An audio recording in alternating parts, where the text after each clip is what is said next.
Hey guys, this is Editors Depot and you're watching another intro template tutorial. Feel free to pause this video at whatever moment you wish if we're going a little too fast for you. And if you have any questions, leave them down below in the comment section. We always reply to every single comment, and if we're away for a minute, just go ahead and comment down below and there's very friendly people that will help you, guaranteed. It's important to remember that this is a pre-made tutorial that we've carefully selected and approved because we noticed that it works the exact same way. If you have any questions, comments, or it's just not working for you, just leave a comment down below and we'll get back to you, guaranteed. Now this tutorial requires both Adobe After Effects and Cinema 4D. You will absolutely require them. If you do not have them, go ahead and visit EditorsDepot.com. We can do any template customization at very affordable prices. Just feel free to select the template you wish and check out with it and detail everything you want on the template. Now that that's out of the way, all you're going to want to do is open up the Cinema 4D file. So here it is, and we already have it open, so I'm going to go ahead and bring it up. And as you can tell, everything is ready to go. All you have to do is replace the text, render, and you're done. Except one little thing, there's sometimes problems that come up with the templates, and I'm going to go ahead and cover them here. Sometimes the audio will be included, and you don't have to worry a bit about that. As you can tell on this template, the audio is included. It's not a problem at all, and sometimes the font is not included. If it's not, all you want to do is of course look for the text layers. They will look a little like this. Select it, and then hit font, and select any font you wish. You can visit DesignerDepot.net for any font you wish. The first thing you want to do is of course modify one of the text layers. So here it says your. I'm going to go ahead and hover the text after I select it and replace it with editors. I'm going to do the same thing for the second layer behind that one. I'm going to hover the text and write editors.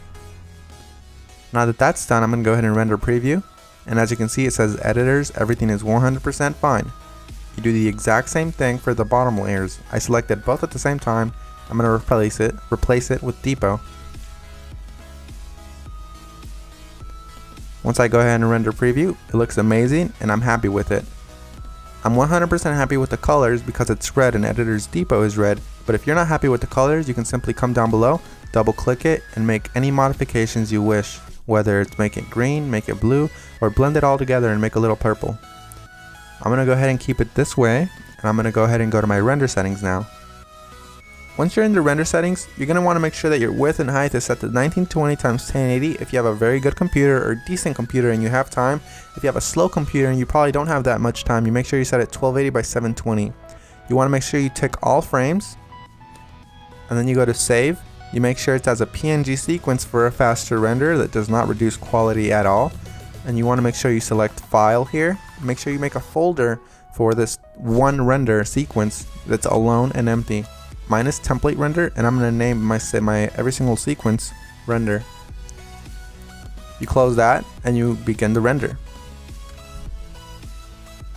While it finishes rendering, I'm going to go ahead and open up my Adobe After Effects file and go ahead and get started with that for you guys. As you can see, that says that there's two files missing, so I'm going to go ahead and find them for my computer. So I'm going to wait for it to load, and as you can see, it says here that the audio is missing. I'm going to go ahead and double click the file, and I'm going to find it for the computer. It should be included in the template, and if it's not included, we're sorry and we're going to do our best to try to help you, but if it's not, you can go ahead and include any audio you want. As you can see here, it's not included, so I'm going to go ahead and just drag in one of my copyright-free files that I have in my library. You can use the one that we're using for this tutorial. Another really quick tip you can actually follow is just close this, right click the file, and go to rename. You can actually copy the entire name if it still has the original name of the song. Then you go back to YouTube, you paste that there, and you download the file from there. You want to make sure it's copyright free and you're not breaking any laws though. Once you've gone ahead and replaced your song, you're going to want to go ahead and replace the other thing that was missing, which is of course the PNG sequence.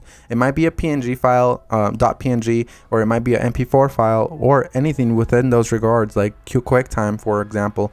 You're going to go ahead and double click it and replace it with your render sequence. I'm going to select the first frame, scroll all the way down just to be safe, and select the last frame. You want to make sure you do the same thing, all while holding shift, so it selects every single one. You make sure you tick on sequence here where it says PNG sequence. You should have that option for Windows as well. You hit open and it will import every single one, and it'll make it look like a video. That makes your render much faster and it looks the exact same. So we're 100% done. Assuming you have every single one of the plugins required, you're 100% done, and if you don't, you're going to have a black screen similar to this.